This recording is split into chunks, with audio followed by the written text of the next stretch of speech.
మోహన్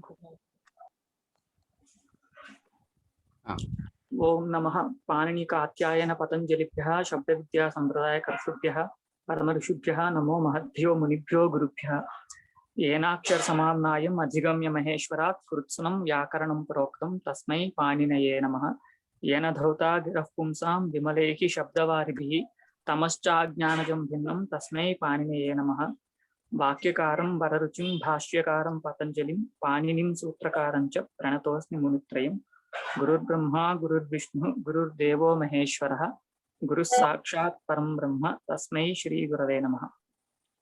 నిన్న మనం అనభిహితే అనే సూత్రం చూసామండి. ఆ సూత్రంలో మీకు ఏమైనా సందేహాలు ఉంటే అడగచ్చండి,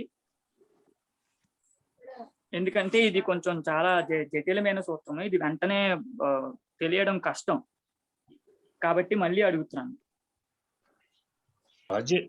రాజేష్, మాస్టర్ అండి, మీరు పాఠం చెప్పేసాను. సంశయాలు ఉంటే పాఠం అయిపోయిన తర్వాత లేదా కనీసం సూత్రం అయిపోయింది అడగమనండి. మొట్టమొదటి మీరు అన్నారు పోస్ట్ చేయండి సందేహాలు ఉంటే అని. అది లేనంతసేపు అవకాశం దాకా పాఠాన్ని ముందర మీరు అది ఒప్పుకోవద్దు. పాఠం అయిపోయిన తర్వాత అడగమని పర్వాలేదు, లేకపోతే సూత్రం అయిపోయిన తర్వాత అప్పుడైనా ఏదైనా ఉంటే అని మీరు ప్రత్యేకంగా అడగద్దు. సంశయాలు ఉంటే వాళ్ళు ఏదో అన్నారు కదా అనంత్ గారు, హ్యాండ్ రైజ్ చేయడమో లేదా అంటే చిన్న సంశయాలు అప్పుడు అన్మ్యూట్ చేసుకుని వారు వచ్చి మాట్లాడినా పర్లేదు, ఎవరు మాట్లాడినా. మీరు మొట్టమొదటి అంటే పాఠం సాగదు, అలాగే బంకా అలా వెళ్తూ ఉంటుంది అలాగా. అది నేను ఎందుకంటే అనుభవంతో చెప్తున్నాను. వాళ్ళు పోస్ట్ చేయమని చక్కగా ఇవాళ పెట్టారు, మోచర్ల వారు ఇద్దరు పెట్టారంటే వీడియోలో చక్కగా ఆనందం వచ్చింది. ఆ తర్వాత మీరు పెట్టేప్పుడు తెలుగులో ఇంగ్లీష్ టైప్ చేస్తే బాగుంది, కానీ సంస్కృత వాక్యాలు వాడండి అవకాశం దాకా. అలాగేనండి, ఎందుకంటే ఇంగ్లీష్ టైప్ చేస్తే బాగున్నది, చాలా బాగున్నది. మీరు చిన్నప్పుడు ఇలా కంటే ఆ సంస్కృత వాక్యాలతో అందరూ పరిచయం కూడా కావాలి. మధ్య మధ్య మీరు సంస్కృతం మాట్లాడుతున్నా కూడా బాగుంటుంది. అది పాఠం చెప్తున్నప్పుడు నాకు కుదిరినప్పుడు సంశయ సంతివాన్ని కన్నా కనీసం లేదంటే ఉదాహరణ చెప్పిన అంటే అవకాశం దాకా యథావసరం. అలాగేనండి. ఇప్పుడు నిన్న మన అవసరోపసర్పణీయాః సూత్రార్థాః అవసరోపసర్పణీయాని సూత్రాన్ని చ. అది నిన్న మన పాఠం తెలుగు పుస్తకం చూస్తున్న వాళ్ళు ఒకసారి చూడండి. ఈ తెలుగు పుస్తకంలో 2 పంక్తులు లేవు. ఈ సంస్కృతం పుస్తకం చూసిన వాళ్ళకి అది తెలుస్తుంది. నిన్న నేను తెలుగు పుస్తకం చూడకుండా సంస్కృత పుస్తకంలోనే చూసి చెప్పాను. దాని తర్వాత మీకు చాలా మందికి ఇది అర్థమై ఉండకపోవచ్చు. అందులో బహువచనం ఇత్యేవమాదీనాం సంఖ్యా వాచ్యత్వేన అనేది పంక్తి మనం నిన్న చెప్పాం, కానీ ఆ పంక్తి తెలుగు పుస్తకంలో లేదు. వీరి తెలుగు పుస్తకంలో అనభిహితే సూత్రం చెప్పి ఈ ప్రాప్తోదక గ్రామః పూర్తి చేసి తర్వాత సూత్రాన్ని వాళ్ళు ఇచ్చారు. కానీ మధ్యలో ఇంకొంచెం విషయం సంస్కృతం పుస్తకంలో ఉంది. ఆ విషయం వీరు ఇంకా ఇవ్వలేదు, ఆ వివరణ ఇవ్వలేదు, ఆ పంక్తి కూడా ఇవ్వలేదు. కాబట్టి ఒకసారి దృష్టిలో పెట్టుకోండి. మీకు ఎవరికైనా అటువంటిది పుస్తకంలో మీకు కనిపించకపోతే అడగండి, ఇది మాకు పుస్తకంలో కనిపించలేదండి అని ఒక్కసారి మీరు కూడా హ్యాండ్ రైజ్ చేయండి. ఏదైనా ఒక పిన్ చేయడం ఏదో ఒకటి చేయండి. ఇందాక దుర్గా భవాని గారు ఫోన్ చేశారు. ఒక్కసారి రాజేష్, అనంత్ గారు గురుగారు చెప్పండి. వీలుంటే ఒక 2-3 అన్మ్యూట్ చేసి ఆయన పాఠాన్ని అనువదించాలో చూడండి. 5-6 నేను కుదిరితాను. అలాగేనండి. ఎందుకంటే ఆయనతో వాక్యం చెప్తే కొంతమంది ఇదిగా ఉంటుందేమో, ఆయన అడగడం వాళ్ళని పేరెట్టి లేకపోతే అడగడంలో మనకి ఆనందంగా ఉంటుంది, సంతృప్తిగా. అలాగేనండి. సోమనాథ శాస్త్రి గారు ఇలాంటి వాళ్ళు ఉన్నారు కదా, దుర్గ గారు లేదా అన్నపూర్ణ గారు, ఒక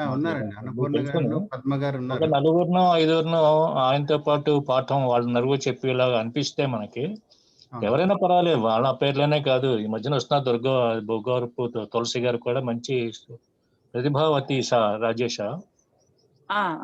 బొగ్గవరపు తులసి గారు, ఆయన బహుశా ఎంఎస్సీ మ్యాథమెటిక్స్ ఏదో ఆవిడ కూడా, బహుశా నాకు పూర్తిగా ఐడియా లేదు కానీ మంచి ನಮ್ಮ ಸಾಧಯಿತ್ರಿ భవతు అనంతరకాలే కించిత్ పరిచయ భవిష్యతి. అంటే నేను చెప్పినట్టు బాగుంది కదా, అంటే 4-5 ఉన్నట్టయితే మీతో పాటుగా కొంచెం మిగతా వాళ్ళకి వాళ్ళు ఏ ప్రశ్న అడిగినా వాక్యం ఉన్నట్టుగా ఉంటే బాగుంటుందేమో చూడండి.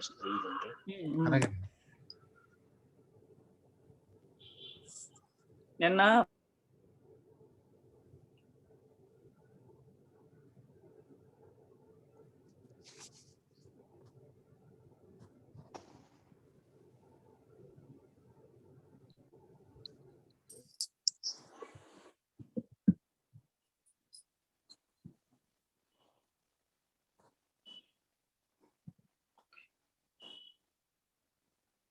హలో అనంత్, మ్యూట్ అయిందండి రాజేష్ గారిది. నా వేరే ఫోన్ వచ్చి కట్ ఓకే, అయిపోయింది. Right right right right. పర్లేదు. ఈ పైన సూత్రం చూస్తున్నామండి, కర్మణి ద్వితీయ అని. ఇప్పుడు ఈ సూత్రంలోకి కూడా అనభిహితే అనేది అధికారంగా వస్తుంది. అప్పుడు అనభిహితే కర్మణి ద్వితీయ భవతి అని ఒక వాక్యం తయారైంది. ఇక్కడ అనభిహితే కర్మణి ద్వితీయ అనే దగ్గర కర్మణి అనేటటువంటి కర్మపదం చేత ఇంతకు ముందు చెప్పినటువంటి కర్తృప్సితమం కర్మ అనే సూత్రం చేత చెప్పబడినటువంటి కర్మ ఇక్కడికి ఉపస్థితం అవుతుంది. ఉపస్థితమయ్యి క్రియ యందు కర్త చేత ఏదైతే మిక్కిలి ఇష్టపడుతుందో అటువంటి కారకం కర్మ సంజ్ఞకం అవుతుంది అని అర్థం తెలిసి అటువంటి కారకంతో అటువంటి కారకాన్ని చెప్పేటటువంటిది ఏదైతే ప్రాతిపదికో అటువంటి ప్రాతిపదిక కంటే ద్వితీయ విభక్తి వస్తుంది అని. అంటే అనభిహితే కర్మణి ద్వితీయ అని. ఇక్కడ అనభిహితే కర్మణి అనే దగ్గర మనం మళ్ళీ ఆ సూత్రార్థం మళ్ళీ ఇక్కడ చెప్పుకోవాలి. ఆ క్రియాయాం కర్తు యదీప్సితమం కారకం తస్మిన్ అని. అంటే ఎప్పుడైతే ఒక క్రియ చేసేటటువంటి కర్త చేత మిక్కిలి ఇష్టపడేది ఏదైతే ఉంటుందో అటువంటి కారకం ఎప్పుడైతే అభిహితం కాదో ఆ కారకాన్ని చెప్పేటటువంటి ప్రాతిపదిక కంటే ద్వితీయ విభక్తి వస్తుంది అని మనకి సూత్రార్థం ఏర్పడుతుంది. ఇప్పుడు ఆ కారకం కంటే ద్వితీయ విభక్తి వస్తుంది అంటే ఇప్పుడు ద్వితీయ అనే దగ్గర మనకి 3 ఉన్నాయి. అవుట్ షస్ అని. ఎందుకని మనం మొదటి త్రికానికి ప్రథమ అని, రెండో త్రికానికి ద్వితీయ అని ప్రాచీన వైయాకరణుల యొక్క పేర్లు ఉన్నాయి. వాటి పేర్లతోనే ఇక్కడ కూడా వ్యవహారం ఉంటుంది అని మనం చెప్పాం. కాబట్టి ద్వితీయ అని చెప్పిన వెంటనే అమ్మౌట్ షస్ అనేటటువంటి ప్రత్యయాలు వస్తాయి అని తెలుస్తుంది.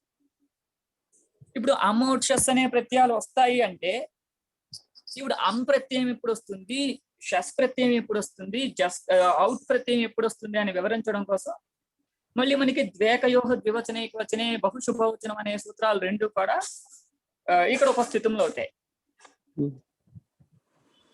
ఇప్పుడు ఏ తర్వాత మనం ఇక్కడ కర్మణి ద్వితీయ అనే సూత్రంలోకి ఏ సూత్రాలు ఉపస్థితమైనట్టు కర్తుహు ఇప్సితమం కర్మ అనేది ఒకటి, అలాగే అనభిహితి అనేది ఒకటి, సౌజసమోక్షస్థాభ్యాం విష్ణేభ్యాం అనే సూత్రం ఒకటి, ద్వేకయోర్ ద్వివచన ఏకవచనం ఒకటి, బహుజుభవచనం ఒక సూత్రం.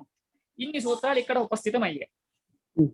ఇప్పుడు ఇన్ని సూత్రాలు ఇక్కడ ఉపస్థితం అయిన తర్వాత ఇప్పుడు ఒక సూత్రము ఇంకొక సూత్రంతో పాటు అన్వయాన్ని పొంది ఒక పెద్ద వాక్యంగా తయారవుతుంది. అంటే 5 సూత్రాలు ఉన్నాయి కాబట్టి 5 సూత్రాల చేత చెప్పేటటువంటి విషయం అంతా కలిసి ఒక వాక్యం కింద తయారయ్యి ఒక అర్థాన్ని చెప్తుంది అని. ఇప్పుడు మనకు ఉన్నటువంటి ఒక వాక్యం తీస్తే మనం ఇక్కడ సమన్వయం చేయడానికి ప్రయత్నిద్దాము. వాక్యం ఏంటి అంటే ఇంతకుముందు మనం చూసిన వాక్యమే చైత్ర కటం కరోతి అనేది ఒక వాక్యం. లోకంలో ఈ వాక్యం మనకి వినిపిస్తోంది. ఈ వాక్యము సాధువా అసాధువా అని మనం నిర్ణయించడం కోసం మనం మొట్టమొదటి ఏం చేసాము, ఇక్కడ ఉన్న క్రియాపదం ఏంటి అనే దాన్ని అన్వేషించాము. ఇక్కడ ఉన్న క్రియాపదం ఏమో కరోతి అనేది క్రియాపదం, ఇక్కడ కారణం అనేది క్రియాపదం ఏమో కరోతి అనేది. ఈ కరోతి అనే పదంలో పదం చేత చెప్పబడినటువంటి కర్త ఎవరు అంటే చైత్రుడు. కాబట్టి చైత్రుడు కర్త అని తెలిసింది. ఇప్పుడు దేనిని చేస్తున్నాడు అనే ఆకాంక్ష మనకి వచ్చింది. ఆ ఆకాంక్షకి పూర్ణంగా కటము అనే సమాధానం దొరికింది.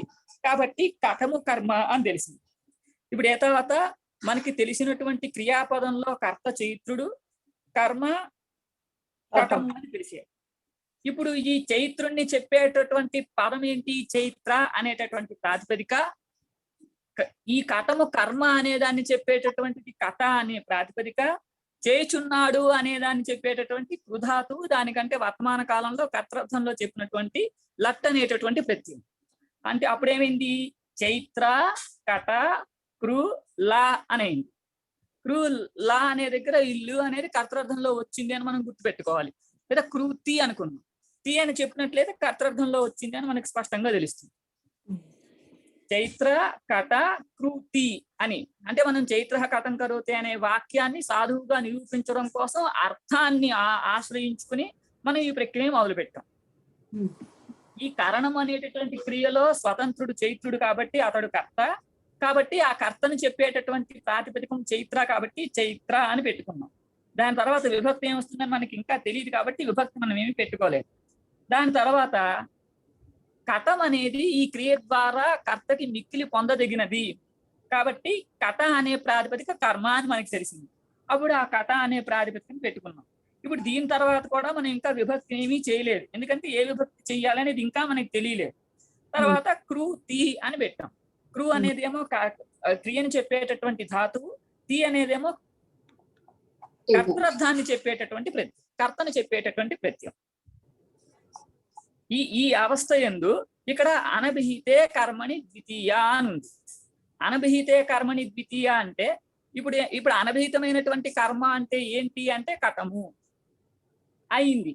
ఎలా కటం అనభిహిత కర్మ అయింది? తి అనే ప్రత్యయం చేత కర్త చెప్పబడ్డాడు, కర్మ చెప్పబడలేదు. కాబట్టి ఇక్కడ కటం అనేది అనభిహితము అని తెలిసింది. కటం అనేది అనభిహితము అని తెలియడం వల్ల ఇది అనభిహిత కర్మ అని తెలిసింది. ఇప్పుడు అనభిహిత కర్మని కటం అనేది అనభిహిత కర్మ అయితే ఈ అనభిహిత కర్మని చెప్పేటటువంటి ప్రాతిపదిక ఏంటి సంస్కృతంలో అంటే కట అనేటటువంటి ప్రాతిపదిక. ఇటువంటి కట అనేటటువంటి ప్రాతిపదిక కంటే ద్వితీయ అనేటటువంటి పేరు కలిగిన ప్రత్యయాలు వస్తాయి అన్నాడు. ద్వితీయ అని పేరు కలిగిన ప్రత్యయాలు వస్తాయి అంటే ఇక్కడ ద్వితీయ అనే పేరు 3 ప్రత్యయాలకు ఉంది. 3 ప్రత్యయాలు అంటే అమ్ము అవుటు షస్ అనే 3 ప్రత్యయాలకు ఉంది. ఈ 3 ప్రత్యయాలు, ఈ 3 చెప్పే సూత్రం ఏమో సోజ సమోట అనే సూత్రం. ఇప్పుడు ఈ 3 ప్రత్యయాలు దీనికి ఉండడం వలన ఈ 3 ప్రత్యయాలు ఇక్కడ వస్తాయి అని తెలిసింది. కర్మ అనేది అనభిహితమైనది అని తెలిసింది. అనభిహితమైనటువంటి కర్మ ఉంటే 3 ప్రత్యయాలు వస్తాయని మనకి తెలుస్తుంది. ద్వితీయ అనేది 3 ప్రత్యయాలకు పేరు కాబట్టి 3 ప్రత్యయాలు వస్తాయి అని తెలిసింది. ఇప్పుడు ఈ 3 ప్రత్యయాల్లో ప్రకృతంలో మనకి ఏ ప్రత్యయం వస్తుంది అనే సందేహం. ప్రకృతంలో ఏ ప్రత్యయం వస్తుంది అంటే చైత్ర కటం కరోతి అనే వాక్యంలో ఈ ఏదైతే మిక్కిలి పొందాలనుకున్నాడో ఆ పొందాలనుకునేది ఒకటి మాత్రమే. కాబట్టి ఇక్కడ 1 అనే సంఖ్య తెలియడం వల్ల ఎక్కడైతే 1 అనే సంఖ్యని తెలియచేయటం అనేది ఉంటుందో ఆ తెలియచేసేటటువంటి అమ్మ అనేటటువంటి ప్రత్యయం వస్తుంది అని. ఇప్పుడు అమ్మ అనేటటువంటి ప్రత్యయం వస్తే అప్పుడేమైంది, చైత్ర కట అమ్ము కృతి అని ఉంది. ఈ కృతి అనేది మిగిలిన ప్రక్రియ అంతా జరిగి కరోతి అని తయారవుతుంది. అప్పుడు చైత్ర కట అమ్ము కరోతి అని ఉంది. ఇప్పుడు ఈ చైత్ర అనే ప్రాతిపదిక కంటే ఏ విభక్తి రావాలి అనేది మళ్ళీ ప్రశ్న. చైత్ర అనే దానికంటే ఏ విభక్తి రావాలి అంటే మనం మళ్ళీ ఎలా తెలుసుకోవాలి? క్రియాపదం దగ్గరికి వెళ్ళి క్రియాపదం దగ్గర ఉండేటటువంటి ప్రత్యయం ఏంటి, ఆ ప్రత్యయం ఎవరిని తెలియజేస్తోంది అని చూడాలి. క్రియాపదం దగ్గర ఉన్నటువంటి ప్రత్యయం తి అనే ప్రత్యయము, ఆ తి అనే ప్రత్యయము కర్త అనే దాన్ని తెలియజేస్తుంది. కాబట్టి ఇప్పుడు కర్త అనేది తెలియజేయబడింది అని తెలిసింది. ఇప్పుడు కర్త అనేది తెలియజేయబడటం వలన కర్త అనభిహితుడు కాలేదు, అభిహితుడు అయిపోయాడు అని తెలిసింది. కర్త ఎప్పుడైతే అభిహితుడు అయిపోతాడో అప్పుడు ఆ కర్తను చెప్పేటటువంటి ప్రాతిపదిక కంటే ప్రథమ అనేటటువంటి ప్రత్యయాలు వస్తాయి, ప్రథమ అనే పేరు కలిగిన ప్రత్యయాలు వస్తాయి అని. ఇప్పుడు ఇక్కడ కర్తని చెప్పేటటువంటి ప్రాతిపదిక చైత్ర అనే ప్రాతిపదిక. ఈ చైత్ర అనే ప్రాతిపదిక కంటే ప్రథమ అనే పేరు కలిగిన ప్రత్యయాలు అంటే సులోజస్ అనే ప్రత్యయాలు. మనం చైత్రుడు అనేది దగ్గర మనకి ఒకడే చైత్రుడు ఉన్నాడు కాబట్టి అక్కడ మనకి ఒక్కటే సంఖ్య ఉన్నదని తెలుస్తోంది కాబట్టి ఇక్కడ కూడా ఒకటే అనే సంఖ్యను చెప్పేటటువంటి ప్రత్యయం వస్తుంది. అప్పుడు సు అనే ప్రత్యయం వచ్చి చైత్రసు కట అమ్ము కరోతి అక్కడ లేదా కృతి ఏదైనా పర్వాలేదు.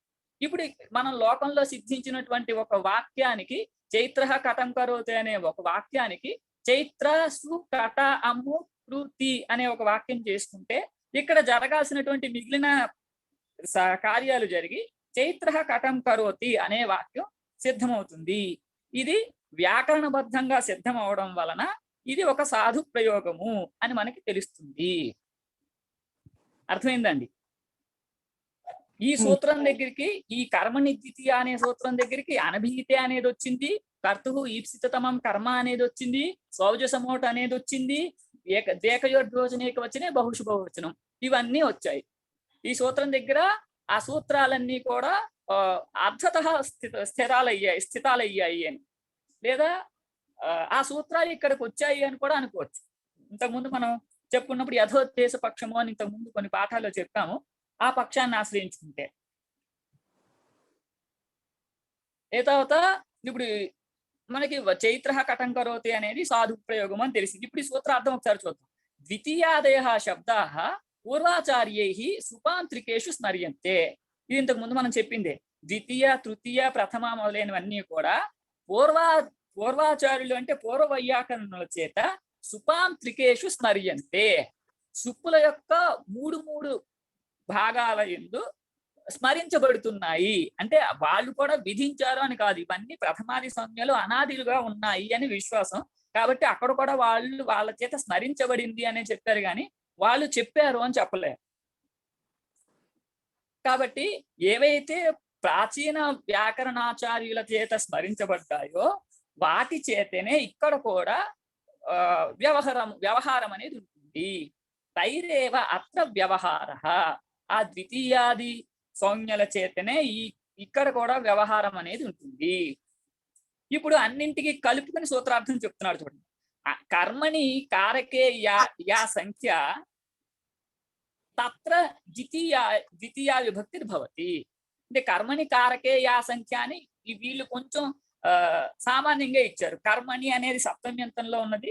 ఇప్పుడు ఇది కర్మణి అనే సప్తమ్యంతంలో ఉన్నది కాబట్టి ఇక్కడ ఈ కర్మ అంటే లోకంలో ప్రసిద్ధమైనటువంటి క్రియ అనే అర్థాన్ని చెప్పేటటువంటి కర్మ కాదు, ఇది కర్మ కారకము. ఈ వ్యాకరణ శాస్త్రంలో కొత్తగా విధించినటువంటి కర్మ అనేటటువంటి సంజ్ఞ కలిగిన కారకము.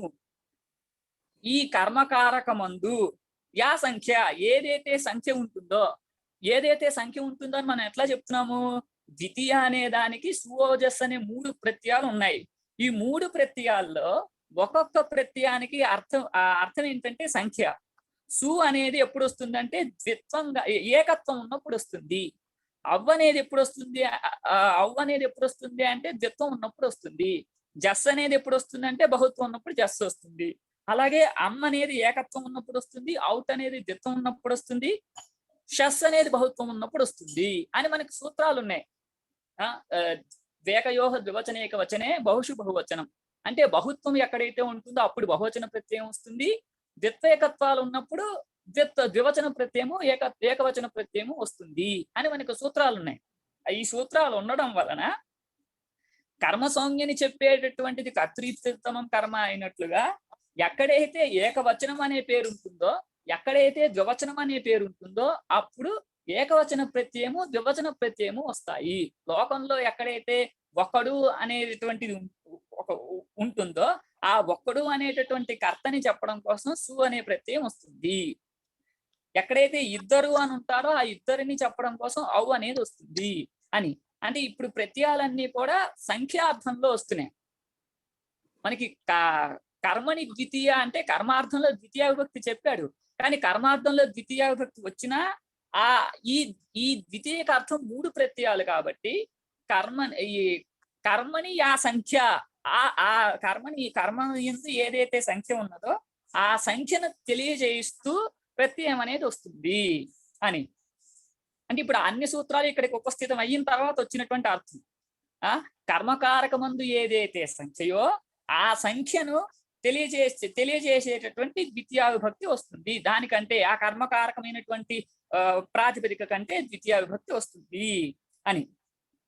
ఇప్పుడు ఇక్కడ మనం ఇంతకు ముందు చెప్పుకున్న సూత్రాలన్నింటినీ ఇక్కడ ఉపస్థితం చేసుకుని చెప్పినట్లయితే కర్తుః ఈప్సిత తమం అనభిహితం యత్ కర్మకారకం తస్మిన్ కర్మణి యా ఏకత్వ రూపా సంఖ్య తదా యా ఏకత్వ రూపా సంఖ్య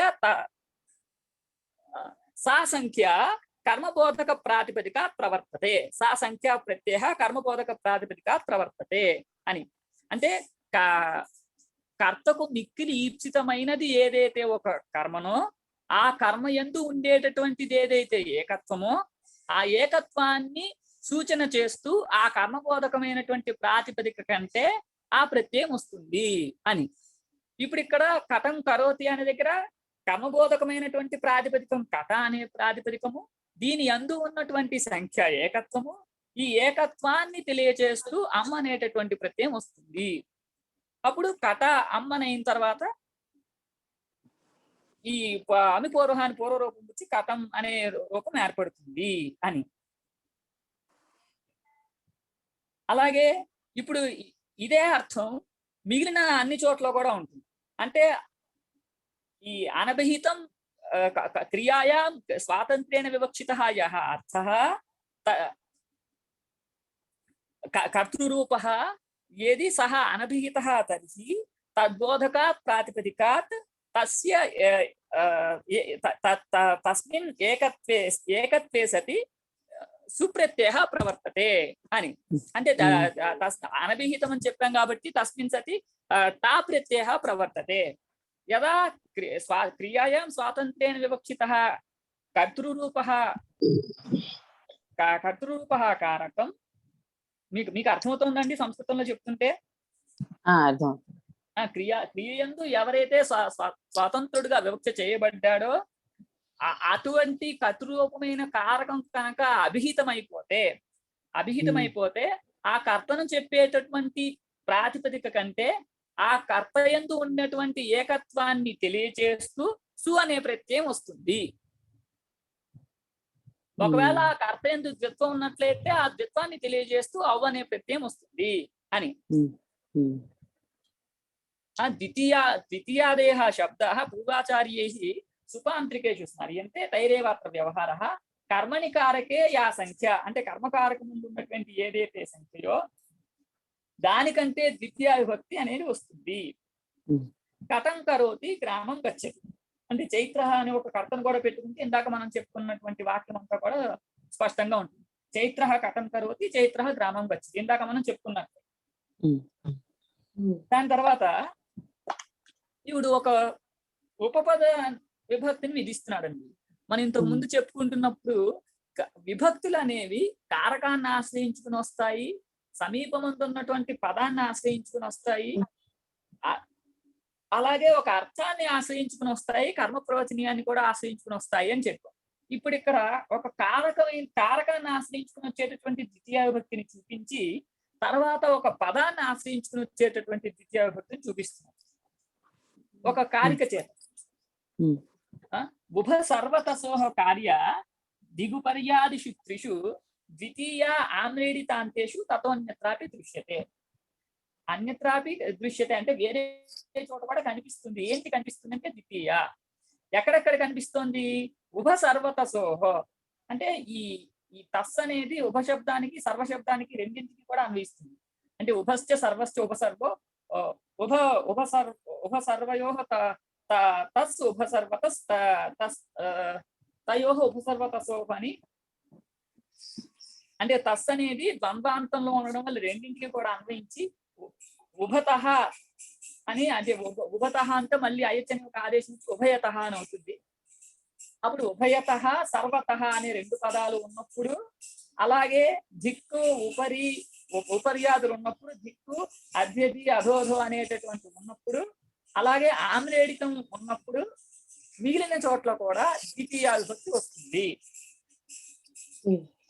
ఉభయతః గ్రామం అంటే గ్రామం అనేది గ్రామ పదం ఉంది, ఈ అంటే గ్రామానికి రెండు పక్కల అనే అర్థంలో ఉభయతస్ అనే పదం ఉంది, గ్రామ అనే పదం ఉంది.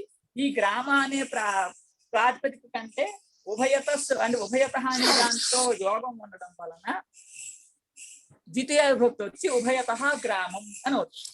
అంటే ఇక్కడ ఒకటి కారకం అవ్వాలి, కారకాన్ని ఆశ్రయించుకుని విభక్తి రావాలని ఏం లేదు. ఈ ఉభయత అనేది దీనికి సమీపంగా ఉంటే గ్రామ శబ్దం కంటే ద్వితీయ విభక్తి వచ్చేస్తుంది. అప్పుడు ఉభయత గ్రామం అని అవుతుంది. అలాగే సర్వత గ్రామం, సర్వత అనేటటువంటి పదం కంటే ఎప్పుడైతే గ్రామ పదం ఉంటుందో అప్పుడు ఆ గ్రామ పదం కంటే ద్వితీయ విభక్తి వస్తుంది, సర్వత గ్రామం అని అవుతుంది. అలాగే దిక్ దేవదత్తం, దిక్ అనే దాంతో సంబంధం ఉండడం వల్ల అంటే సమీపంగా ఉండడం వలన దేవదత్త అనే దానికంటే ద్వితీయ విభక్తి వచ్చి దిక్ దేవదత్తం అని అవుతుంది. అలాగే ఉపరి గ్రామం అంటే దిగు ఉపర్యాదిషు అన్నాడు. దిగు ఉపరి అధ్యది అధోధో అని ఈ ఉపర్యాదులు ఇది. వాటి అన్నింటికీ ఉదాహరణలు చూపిస్తున్నారు. ఉపరి అంటే ఉపరి అనే దాంతో యోగం ఉండడం వల్ల గ్రామ అనే దానికంటే ద్వితీయ విభక్తి వచ్చి ఉపరి గ్రామం అనేది ప్రయోగం సిద్ధిస్తుంది. అలాగే అధ్యది గ్రామం, అధి అనే దాంతో యోగం ఉండడం వలన గ్రామ శబ్దానికి ద్వితీయ విభక్తి వచ్చి అధ్యది గ్రామం అని వచ్చింది. అలాగే అధోధో గ్రామం, అధోధో అనేది ఉండడం వలన దానికంటే తర్వాత ఉన్నటువంటి గ్రామ పదం కంటే ద్వితీయ విభక్తి వచ్చింది, అధోధో గ్రామం. ఇప్పుడు దాని తర్వాత ఇంకొక వార్తకం చెప్తున్నాడు. అభిత పరిత సమయానికి హా ప్రతి యోగేషు చ దృశ్యతే. అంటే వేరే దగ్గర కూడా ద్వితీయ విభక్తి అనేది కనిపిస్తోంది. ఎక్కడెక్కడ అంటే అభిత అనే దాంతోను, పరిత అనే దాంతోను, సమయ అనే దాంతోను, నికష అనే దాంతోను, హా అనే దాంతోను, ప్రతి అనే దాంతోను కూడా యోగం ఉన్నట్లయితే ద్వితీయ విభక్తి వస్తుంది. దాని తర్వాత అభితో గ్రామం అంటే గ్రామానికి ముందుగా అని.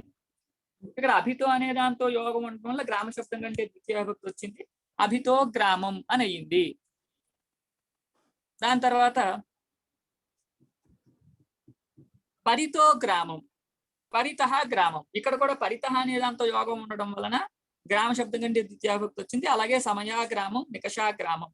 హా దేవదత్తం, హా అనే దాంతో యోగం ఉండడం వలన దేవదత్త ప్రాతిపదిక కంటే ద్వితీయ విభక్తి వచ్చింది, హా దేవదత్తం అని. అలాగే ఏంటండి, హలో ఇక్కడ హా అనే దాంతో యోగం ఉండడం వలన దేవదత్త శబ్దం కంటే ద్వితీయ విభక్తి వచ్చి హా దేవదత్తం అని అయిందండి.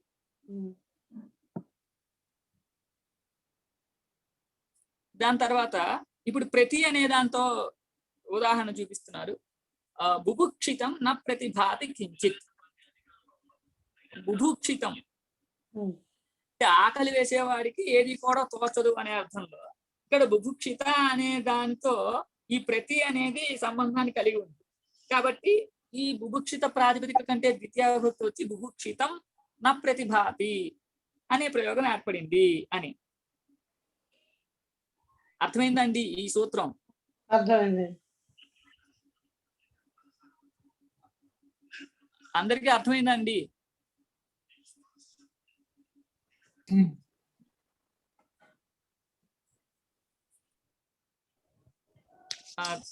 అంటే ఇక్కడ ఉభ సర్వతసోహో వార్తికం దగ్గర కేవలం ఉభయతః సర్వతః అనే పదాలు మాత్రమే ఉన్నందుకు ద్వితీయ విభక్తి చేస్తున్నాం తప్ప, అదే వేరే సూత్రాల్లో అయితే కనుక కర్మసంజ్ఞ చేసి అవి అభిహితమా అనభిహితమా అని నిర్ణయం తర్వాత కర్మని ద్వితీయ చేస్తాం. ఇక్కడ అలా అక్కర్లేదు, అదేనా? అక్కర్లేదు అంటే. అవునండి, అవునండి. కేవలం ఈ పదాలతో సంబంధం ఉంటే చాలు ద్వితీయ విభక్తి వచ్చేస్తుంది. ఇలా పదాలతో సంబంధం ఉంటే వచ్చేటటువంటి విభక్తిని ఉపపద విభక్తి అంటాం. అంటే ఉప అంటే సమీపము, పదము అంటే పదము. ఉపపదం అంటే సమీపస్థ పదం అని అర్థము. ఎక్కడైతే సమీపస్థ పదం ఉంటుందో ఆ సమీపస్థ పదాన్ని ఆశ్రయించుకుని వచ్చేటటువంటి విభక్తి ఉపపద విభక్తి. ఇప్పుడు ద్వితీయాన్ని అంటే ద్వితీయ విభక్తిని ఉపపద విభక్తిగా చూపించారు. ఎక్కడెక్కడైతే మిగిలిన కారకాంతరాపేక్ష ఏమీ లేకుండా కేవలం ఒక పదాన్ని ఆశ్రయించుకుని ద్వితీయ విభక్తి వస్తుందో అటువంటిది ఉదాహరణగా చూపించారు ఒక కారిక చేత. అర్థమైంది.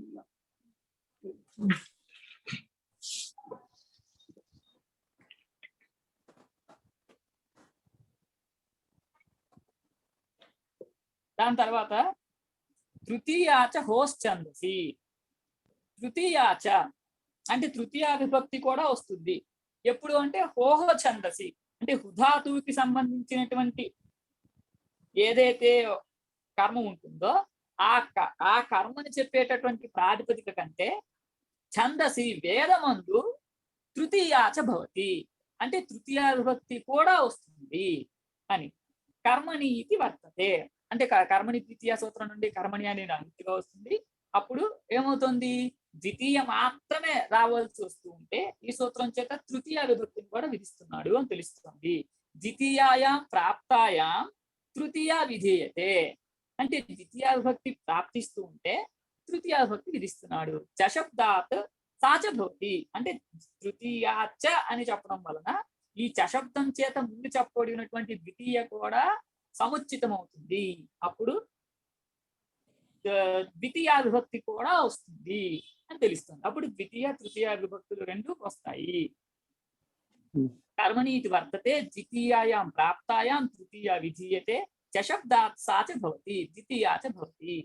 ఛందసి విషయే అంటే వేద విషయమందు జుహోతే కర్మణి కారకే అంటే హుధాతుకి సంబంధించినటువంటి ఏదైతే కర్మకారకం ఉందో ఆ కర్మకారకము యొక్క కర్మకారకాన్ని చెప్పేటటువంటి ఏదైతే ప్రాతిపదిక ఉందో అటువంటి ప్రాతిపదిక కంటే తృతీయ విభక్తి భవతి తృతీయ విభక్తి వస్తుంది.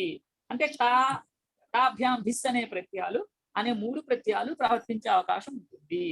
ద్వితీయాచ ద్వితీయ విభక్తి కూడా ప్రవర్తిస్తుంది. దానికి ఉదాహరణ చూపిస్తున్నాడు. యవాగ్వా అగ్నిహోత్రం జుహోతి.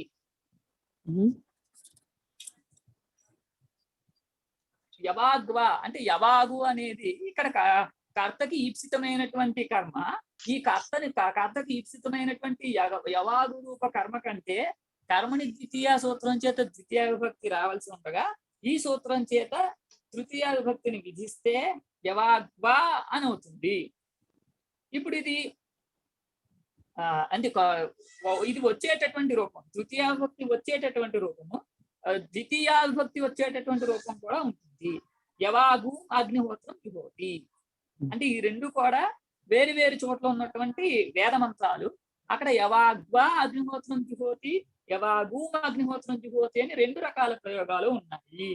అంటే కర్తకి ఈప్సితమైనటువంటి ఏదైతే కారకమో ఆ కారకం కంటే తృతీయ విభక్తి వస్తే యవాగ్వా జుహోతి అని అవుతుంది. ఆ కారకం కంటే ద్వితీయ విభక్తి ప్రత్యయాలు వస్తే యవాగు జుహోతి అని ఉంటుంది. ఛందసి కిం వేదంలో అని ఎందుకు చెప్పాలి అంటే వేదంలో అని చెప్పకపోతే లోకంలో ఉండేటటువంటి ప్రయోగాల్లో కూడా తృతీయ విభక్తి రావాల్సి వస్తుంది. దాన్ని వారించడం కోసం ఛందసి అని చెప్పాలి. అప్పుడు వేదంలో మాత్రమే కర్మ ఎంత తృతీయ విభక్తి ఉంటుంది. లోకంలో ఎప్పుడైనా కర్మ ఉంటే అటువంటి కర్మబోధకమైనటువంటి ప్రాతిపదిక కంటే ద్వితీయ విభక్తి మాత్రమే వస్తుంది అని అర్థం చెప్పడం కోసం ఛందసి అని చెప్పాలి. ఛందసి కిం యవాగూం అగ్నిహోత్రం జుహోతి. ఇక్కడ యవాగూం అని ద్వితీయ విభక్తి వచ్చినటువంటి ఉదాహరణ చూపిస్తుంది. దాని తర్వాత అంతరాంతరేణ యుక్తే. ఈ సూత్రం అందరికీ అర్థమైందండి? ఓన్లీ జుహోతి అంటే హుధాతు కేవలం హుధాతు హుధాతు ఎక్కడైతే ఉంటుందో అక్కడ మాత్రమే, అది కూడా వేదంలో మాత్రమే. తృతీయలో వస్తుంది కదండి మహోదయ? అవునండి, తృతీయ కూడా వస్తుంది అని కూడా వస్తుంది. ఇప్పుడు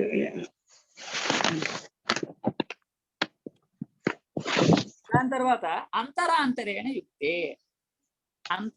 అంతరేణ యుక్తే ఇక్కడికి కర్మని ద్వితీయ అనే సూత్రం నుండి ద్వితీయ అనేది అనువృత్తిగా వస్తుంది. ద్వితీయ స్వర్యతే అంటే కర్మని ద్వితీయ సూత్రంలో ద్వితీయ అనేది ఈ స్వర అంటే స్వరిత స్వరంతో చెప్పబడింది. స్వరిత స్వరంతో చెప్పబడింది అని చెప్పడం కోసం స్వర్యతే అని చెప్తున్నారు. ఇప్పుడు ఈ తృతీయాచ హోశ్చందసి అనే సూత్రంలో తృతీయ అనేది స్వరిత స్వరం చేత చెప్పబడలేదు. మనకి అనువృత్తి ఎప్పుడు వస్తుంది, అధికారంగా ఎప్పుడు ఏది ఉంటుంది అనేది స్వరిత స్వరం చేత మాత్రమే మనకి తెలుస్తుంది. కర్మణి ద్వితీయ అనే పదంలో ద్వితీయ అనేది స్వరంతో చెప్పబడింది కాబట్టి, స్వరిత స్వరంతో చెప్పబడింది కాబట్టి అది ఉత్తర సూత్రంలోకి అనువృత్తిగా వస్తుంది. తృతీయాచ హోశ్చందసి అనే సూత్రంలో తృతీయ అనేది స్వరిత స్వరంతో చెప్పబడలేదు కాబట్టి అది ఉత్తర సూత్రంలోకి రాదు.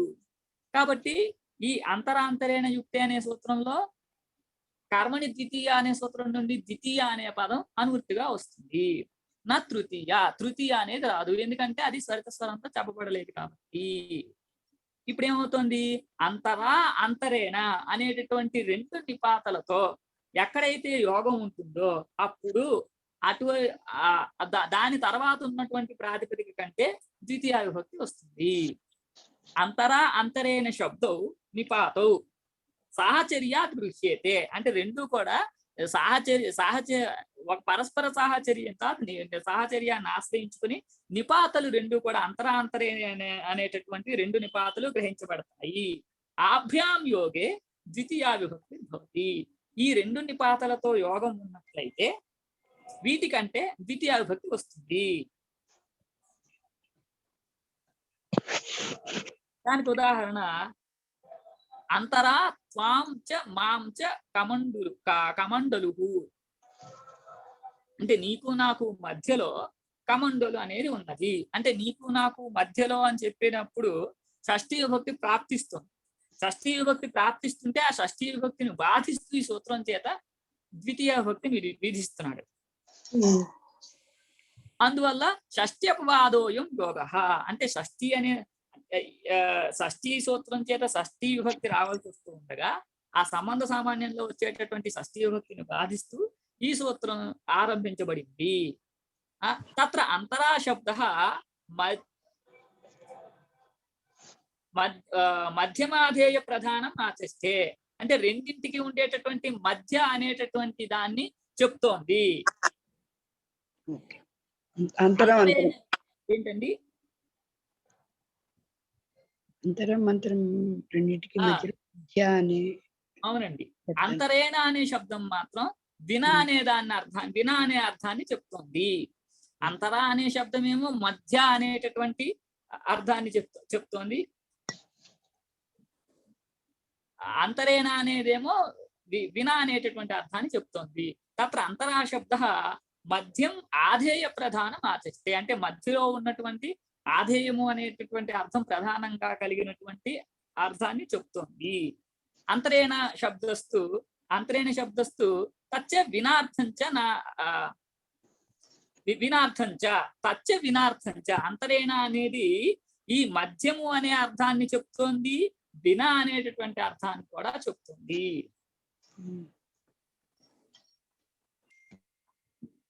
కాబట్టి ఎప్పుడైతే ఇటువంటి అంతరైన శబ్దాలతో యోగం ఉంటుందో అప్పుడు దాని తర్వాత ఉండేటటువంటి ప్రాతిపదిక కంటే ద్వితీయ విభక్తి వస్తుంది. అంతర త్వాంచ మాంచ కమండలు నీకు నాకు మధ్యలో కమండలు ఉన్నది.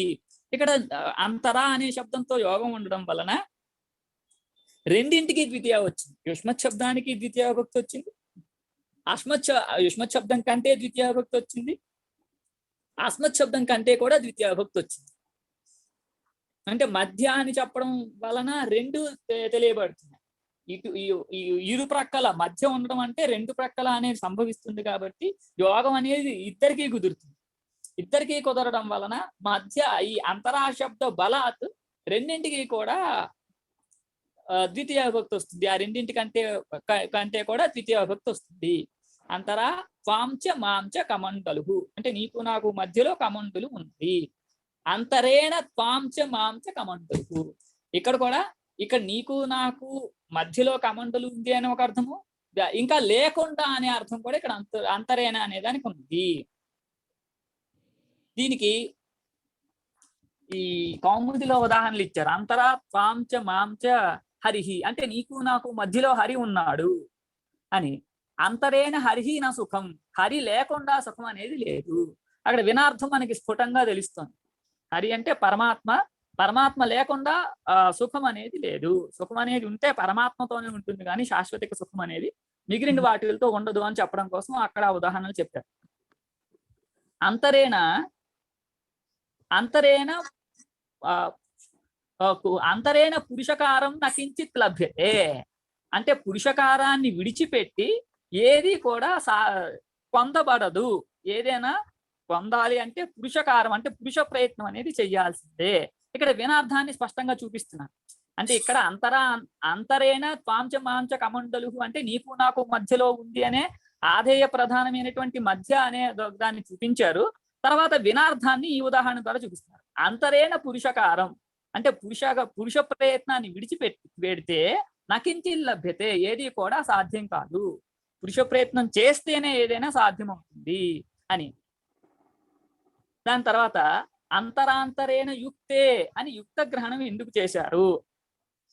అంతరా తక్షశిలాం పాటలీపుత్రంచ సృఘ్నస్య ప్రాకారః. ఇక్కడ సృఘ్నస్య ప్రాకారః అనేది ఒక మధ్యలో ఉండేది కాదు. సృఘ్నస్య ప్రాకారం అనేది ఒక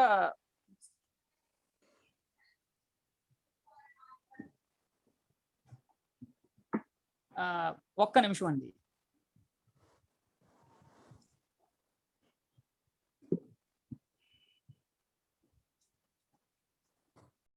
హలో, చెప్పండి గురుగారు. అదే అన్మ్యూట్ లో ఎవరున్నారండి? మీరున్నారు ఇంకా? దుర్గా భవాని గారు, ఇంకా అంటే అన్నపూర్ణ గారు వీళ్ళు ఉన్నారండి. అదే సోమనాథ శాస్త్రి గారు వారు. సోమనాథ్ గారు పర్వాలేదు, ఎవరైనా ఉన్నా పర్వాలేదు. ఇప్పుడు ముఖ్యంగా అంటే చాలాసేపటి చెప్దాం అనుకుంటున్నాను. అవసరం ప్రాప్తం మహం ఇచ్చాము. అన్నపూర్ణ గారు. నమస్కారం. నమస్కారం. నమస్తే. అవసరం ప్రాప్తం ఇచ్చామి అంటే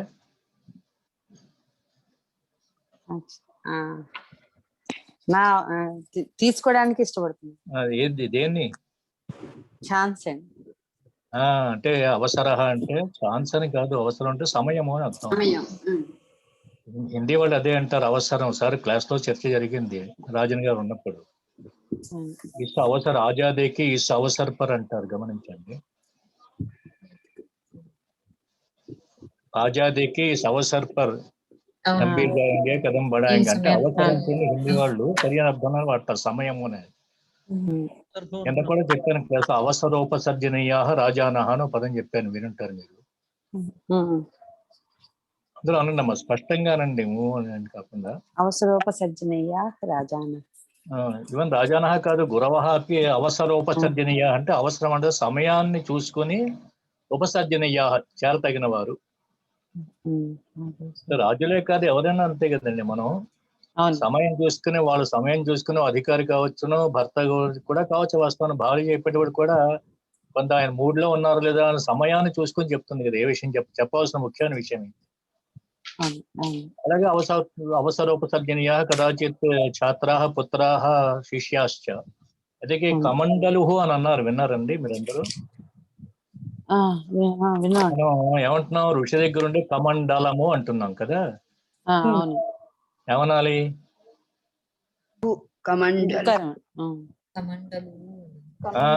అనండమ్మా సరే. కమండలు శబ్దం అన్నారు కదా, కమండలు అని. కాబట్టి కమండలము అని అకారాంత శబ్దం కాదు కనుక కమండలము అనకూడదు. మరి ఎందుకు వచ్చిందో, భాష చాలా కాలం నుంచి ఉంది కానీ అదొకటి. తర్వాత వచ్చారా అండి? రాజేష్ వచ్చారా? వచ్చానండి. అయితే తీసుకుంటావో ఒక్కసారి కొంచెం ప్రవేశిస్తాను. చెప్పండి. ఇప్పుడు బుభుక్షితై వ్యాకరణ బుభుక్షితం నా ప్రతిభాతి కించిత్ అని కదా చెప్తా. బుభుక్షితం ప్రతిభాతి నకించిత్ని వారిస్తే అనుపూర్వి.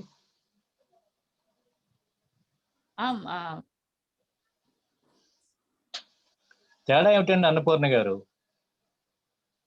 మళ్ళీ ఒకసారి చెప్తారండి. బుభుక్షితం నా ప్రతిభాతి కించిత్ అన్నారు కదా గురువు. ఆ కలిగి ఉన్నవాడికి ఏమి తోచదు. అదిగా అర్థం మనకు వస్తలేదండి. నేను చెప్పేది ఏమంటే బుభుక్షితం ప్రతిభాతి నకించిత్, బుభుక్షితం న ప్రతిభాతి కించిత్. తేడా గమనించండి. అక్కడ ప్రతిభాతి దగ్గర నా అక్కడ స్ట్రెస్ చేస్తారండి, కించిత్ దగ్గర నా స్ట్రెస్ అయిందండి. అదేనమ్మా ఇప్పుడు చెప్పేది. ఆయన ఏం చెప్పారు? దేంతో యోగం అంటే అన్నారు? ప్రతిభాతి. మరి నా మధ్యలో పెడితే అంటే అది కూడా యాక్సెప్టబుల్ ఏమో తెలియదు. మరి నాతో యోగం అన్నప్పుడు ప్రతికి బుభుక్షిత పదంతో ప్రతికి ఏమంటారు అన్వయం ఏమనాలి బాబు రాజేష్? ఏంటండి? అదే అంటే బుభుక్షితం ప్రతిభాతి అనేదియా బుభుక్షితం ప్రతిభాతి నక్కించత్ అని చెప్పిన అర్థంలో పెద్ద తేడా రాకపోవచ్చేమో కదా. అవునండి, అవునండి. అంటే ఏంది చెప్పడం? రెండు రకాలుగా అంటే నప్రతిభాతి అని అంటే ప్రతిభాతి ప్రతితో యోగం ఉన్నప్పుడు అని చెప్పారా? అవునండి. అంటే ఇప్పుడు నా అని వస్తే ప్రతితో యోగం ఉన్నట్టు అవుతుందా? అంటే ఇక్కడ అవ్యవధానము వ్యవధానం అనే వివక్ష చేయటం లేదండి. అలా బాబు ఇప్పుడు నేను అదే చెప్తున్నా. ఒకసారి మీకు తీసుకొస్తున్న దృష్టిలో ఒకసారి చూడండి. కశ్య బిభ్యతి దేవాశ్చ జాతరోషస్య సంయుగే అని ఒక ప్రయోగం మీకు చెప్పినట్టు నేను బహుశా విన్నారమ్మా? మాకు చెప్పలేదు. ఇప్పుడు కశ్య బిభ్యతి అని ప్రయోగం అనుకోవచ్చా? మిత్రార్థానం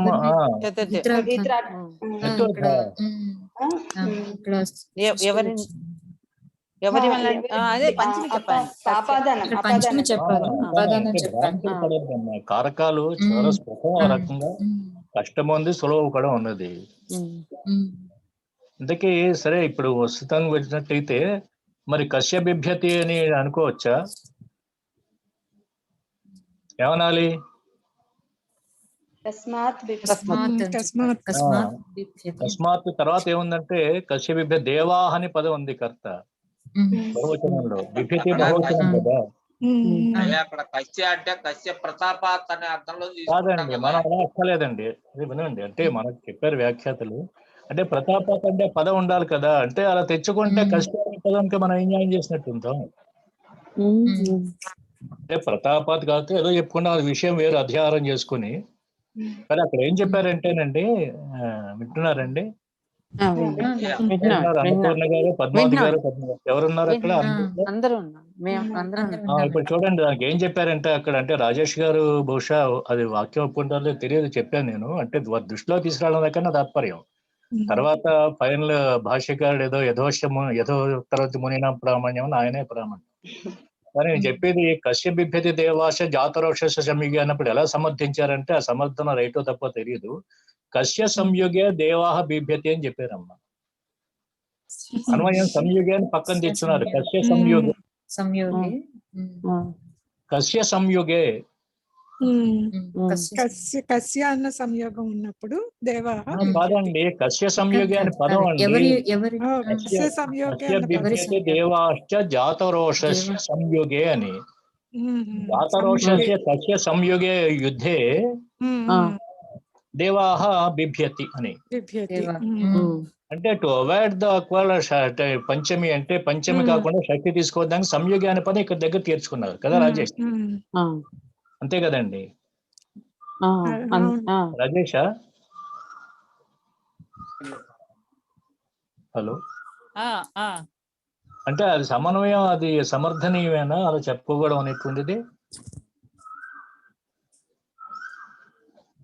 హలో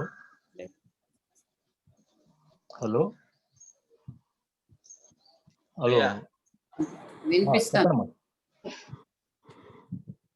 హలో. అంటే ఇంకా ముందర ఏమైనా సూత్రం వస్తుందేమోనండి. అవన్నీ వేరండి. ప్రస్తుతం సమన్వయం స్వక ఒప్పాల కల్పితం కాదండి ఇది. అక్కడ చూసినట్లయితే ఒక వ్యాఖ్యాత చెప్పినట్టుండేది. కశ్య అంటే జాతరోషస్య కశ్య సంయోగే. అర్థం అవుతుంది కదా మీకు? ఆధారమా విషయ భౌతికమైన ఆధారమా ఏదో కదా చెప్తున్నారు కదా మనకి. జాతరోషస్య విశేషణము, జాతరోషస్య కశ్య సంయోగే దేవాశ బిభ్యతి. సమస్య మీకు ముందు ముందు ఏం చెప్పుకున్నా తర్వాత సంగతి. షష్ఠి గురించి ఏం చెప్పుకుంటే వేరు. పంచమి చెప్పక్కర్లేదు అంటే సమన్వయం సంయోగి అనే పదం ముందు తీసుకొస్తున్నారు. కస్య అనే పదంతో అన్వయం చేస్తున్నారు. అర్థమైంది కదా మీకు. బిభ్యతి అనేది కస్య కిం శబ్దంతో చేయట్లేదు. కిం శబ్దంతో బిభ్యతి అన్వయం చేయట్లేదు. కనుక భయార్థాన్ని వాదించడానికి చెప్తున్నారు. అంటే పూర్తిగా వాక్యాలు సామంజస్యంగా ఉన్నాయో తెలియదు. ఉన్నారా రాజేష్? ఉన్నారా? మ్యూట్ లో ఉన్నారా? ఉన్నానండి, మధ్యలో వేరే రావడంతో. పర్వాలేదు. ఇప్పుడు అది కాదు, సమన్వయం అలా చేయాల్సిన అవసరం ఉందా, లేకపోతే మీరు చెప్పిన పద్ధతిలో ఏదైనా చేయొచ్చా? అంటే నా ప్రతిభాతి అనేటువంటిది ప్రతితో యోగం ఉన్నప్పుడు అని చెప్పినప్పుడు అంచేతే ప్రతిభాతి నక్కించేతని అక్కడ అన్వయం చేసుకుంటే సరిపోతుందా, లేకపోతే ఆ విధానం కూడా సౌబేనా అని అదొకటి ఆలోచించిన తర్వాత ఇంకోటి, ఇప్పుడు ఉభయత అని చెప్పారు కదా, ఉభత రూపం కూడా ఉందేమో కదా లేదా? అంటే ద్వివచనం లేనప్పుడు అయచ అనే ఆదేశం నిత్యంగా వస్తుంది అని. అదే అయచన ఆదేశం అంటే అయ్యాదేశం తసి యొక్క స్థానంలో అయ్యచ్చు కదా, తసి అయ్యజు అనేది. వీరు కూడా చదివారు, అన్నపూర్ణ గారు ఇచ్చారు కూడా చదివారు ఇక్కడ. అంటే ఉభత ఉభయత ఇవన్నీ విషయాలు వేరు. ఇప్పుడు ఎందుకే అక్కడ తసిలో అర్థం ఏం చెప్తారు? అక్కడ ఉభయత ఏదో గ్రామం అని చెప్తే ఉభయత అనే పదంగా అర్థం ఏమిటి? ఏ అర్థంలో తసిల్లని అంటే తస్యలో ఉన్నప్పుడు ఉభయత అన్నప్పుడు ద్వితీయ వాడొచ్చున్నారు సరే అనుకోండి, కానీ ఉభయత అని ఏ అర్థంలో వచ్చింది తస్యది? అది పర్వాలేదు. ఇప్పుడు నాకు ఇది కాదండి, నాకు ప్రశ్నల మీద చెప్తున్నాను ఉపస్థాపనకు కదా. హలో, అర్థమవుతుందండి. అలాగే ఇప్పుడు చెప్పండి అమ్మా. ఇప్పుడు అక్కడ చెప్పేటప్పుడు అంటే గమ్య ధాతువు కంటే వాక్య సంస్కార పక్షం పెద్ద అనకపోయినా ఏదో రామ గ్రామ గమ్ము తీ అన్నాం కదా, గమ్ము తీ అని చెప్పడం సమంజసంగా ఉందా, గమ్ములు అని చెప్పడం సమంజసంగా ఉందా?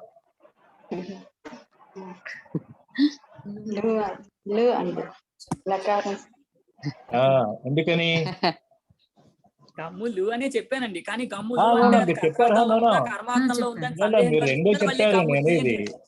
మీరు రెండో చెప్పారు కాదని లేదంటే రెండో చెప్పారు కనుకనే వీళ్ళని నిర్దిష్టంగా ఏం తీసుకుంటే సమంజసంగా ఉంటే అడగడం. నేను అది వాక్యం కర్తృవాక్యంగా ఉంది అని చెప్పడం కోసం మళ్ళీ తీ అని చెప్పానండి. మీరు చెప్పింది తప్పట్లేదండి. తీ తీసుకుంటే అది మళ్ళీ ఒకవేళ మీ తీసుకోవాలి, సి తీసుకోవాలి, వహా తీసుకోవాలి, మహా తీసుకోవాలి, ఇవన్నీ కూడా కదా. అంటే ఆ సమాధానం వాక్య చెప్పించాను నేను. అంటే లు అనేది సమంజసంగా అంటే తీ అనే ఇంకో చిన్న విషయం. ఇప్పుడు తీ ఏ అర్థంలో వస్తుందండి? కర్తృర్థంలో. అంటే అర్థం ఏంటి? తీ వస్తే రామహ అవుతుందా, రామహ ఉంది కనుక తీ అని వాడుతున్నావా? మీరు ఇప్పుడు చెప్పండి దుర్గాభవాని గారు, తీ అన్నాం కాబట్టి రామహ అంటున్నావా, రామహ అన్నాం కాబట్టి నా ఉద్దేశంలో తీ అన్నాం కాబట్టి మీ ఉద్దేశం కాదండి, సూత్రకారుడు నిర్దిష్టంగా చెప్తున్నాడండి. ఏమని కర్తృర్థంలో తీ అని వస్తుంది చెప్పేస్తున్నారు. అంటే భావేచ కర్మకేభ్యం సూత్రం కిందే ఉన్నాం మనం. కాదండి, ఇక్కడ ఒక్క నిమిషం చెప్తా చూడండి. ఇప్పుడు తీ అన్నది ఏంటండి? నాకు అర్థమైందండి. చెప్పండి ముఖ్య కదా. ముఖ్య అంటే ఇక్కడ తీ, ఇక్కడ ఈ లకారంలోనే కర్తృర్థం చెప్పేస్తున్నారండి. దీన్ని బట్టే కర్తం చూసుకోవాలి మనం. అందువల్ల ఏంటంటే తీ అంటే అది భవిష్యత్తు, అంటే ఏదైనా తీ అని కూడా భవిష్యత్తులో అన్ని చోట్ల ఉంటుంది. లకారం అంటే 10 తీసుకోవచ్చేమో, ఏ వచనము పురుషం తీసుకోవచ్చు. ఇంతకీ నాకు కర్తృప్సితత్వం మొదటికి వస్తున్నాను, మళ్ళీ మధ్యలో ఎవరు 2 ప్రశ్నలు పోయాయి. కానీ ఇప్పుడు ఏకవాక్యం చెప్పండి. రాజేష్ గారు చెప్పినట్టుగా కర్తృప్సితత్వం కర్మ కావాలి, కర్మని ద్వితీయ కావాలి, ఆ తర్వాత ఏమో ఏదో ఏకవచనం కావాలి. మొత్తం వాక్యం చెప్పండి ఏదో ఒకటి. ఆయన చెప్పింది అనువదించండి. అంటే ఒక్కసారి వినండి అమ్మా. అక్కడ కర్తృప్సితత్వం కర్మ అన్నప్పుడు కర్మ పదంకి ఏం అర్థం చెప్పారు?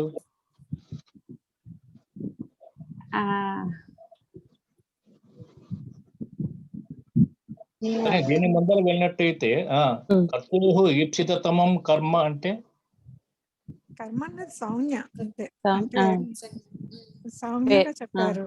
అర్థం అంటే అంటే కర్తుహోత ఈప్సితమం అంటే మిక్కిలి పొందదగినది. మిక్కిలి అది కాదండి. కర్తుహు ఈప్సితం అంటే తర్వాత ఏం చెప్పారు? కర్తుహు ఎక్కువ ఈప్సితమం. క్రియాయ కర్తు- ఆ క్రియయా ఈప్సితమం చెప్పారు. క్రియయా, అదేంటి? అంటే కర్మణ క్రియ అన్నా సరే, అంటే క్రియ అనే పదం ఎక్కడి నుంచి తీసుకున్నారు? కర్తవ్య ఈప్సితమం కర్మ అనేది ఎలా వచ్చింది? క్రియాయం అనేది అంటే కారకే అనే కర్త అన్న అధికారం వల్ల దానితోనే క్రియ క్రియ కారకే అనే ఆప్తుమిష్టం అధికారం అండి. వల్ల వచ్చింది. క్రియ ఆప్తుమిష్టం కదా. కానీ నేను పాఠం అయిపోయానండి, మరొకసారి నేను వస్తాను, ఏం చదువుతాను అది. చెప్పండి బాబు, మీరు కంటిన్యూ చేయ, తర్వాత మాట్లాడతాను.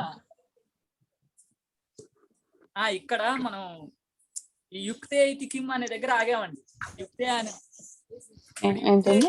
ఒక్క చిన్న విషయం చెప్పి వదిలేస్తాను. అనభయితే అని దాని విగ్రహం చెప్పండి ఎవరైనా. రాజేష్ చెప్పినట్టు, వారు చెప్పినట్టుగా నా అభిహిత నా ఉక్తం. ఇప్పుడు మీరు ఏం పర్వాలేదమ్మా, మీరు స్వేచ్ఛగా చెప్పేసేయండి. మనం గురువు దగ్గర ఉన్నాం, మీరేమీ సందేహించద్దు. అబద్ధం వా సుబద్ధం వా కుంతీపుత్రుడు వినాయక అంటే నా అభిహితం అనభిహితం అండి. తస్మిన్ అవును తస్మిన్. అవును. ఇంకా అంటే నా అంటే ఏం చెప్పినట్టు గుర్తుంది ఈ పాఠంలోనే? నా అభిహితం అంటే నా అంటే నైతత్పురుష చెప్పబడలేదు అని అర్థం. చేయలేదు, పర్వాలేదు. నా అభిహితం సరే, నా అభిహితం అనభిహితం తస్మిన్ బాగా చెప్పారు. ఇంకోటి ఏం చెప్పినట్టు గుర్తుంది మీకు? నాస్తి అభిహితం అని కూడా అయినా చెప్పవచ్చా? రాజేష్ చెప్పండి బాబు, కంటిన్యూ చేయండి, తర్వాత నేను మాట్లాడతాను. మరోసారి ఆడియో చూసి రేపు మాట్లాడతాను. అనంత డాక్టర్ గారు వచ్చారండి, ఇవాళ రాలే కదా అనంతే. కానివ్వండి. ఇక్కడ యుక్త పదమితి కిం అంటే కాల అంతరాంతరేణ యుక్తే అని ఎందుకు చెప్పాల్సి వచ్చింది అంటే, యుక్త పదం లేకపోయినట్లయితే అంతరాంతరం వాటితో సంబంధం లేకపోయిన వాటికి కూడా ఈ ద్వితీయ విభక్తి అనేది రావాల్సి వస్తుంది. దాన్ని వారించడం కోసం యుక్తే అని చెప్పబడింది అని. ఇట్లా యుక్తే యోగం లేదు కాబట్టి రాదు అనే దానికి ఉదాహరణగా చూపిస్తున్నాడు. అంతరా తక్షశీల పాటలిపుత్రంచ శృఘ్నస్య అని. ఇప్పుడు ఇక్కడ శృఘ్న పదం అనేది అంతరా శబ్దంతో యోగం కలిగింది కాదు కాబట్టి ఇక్కడ ద్వితీయ విభక్తి రాలేదు, షష్ఠీ విభక్తి వచ్చింది అని. శృఘ్నం అంటే ఒక దేశ విశేషం, దేశం పేరు.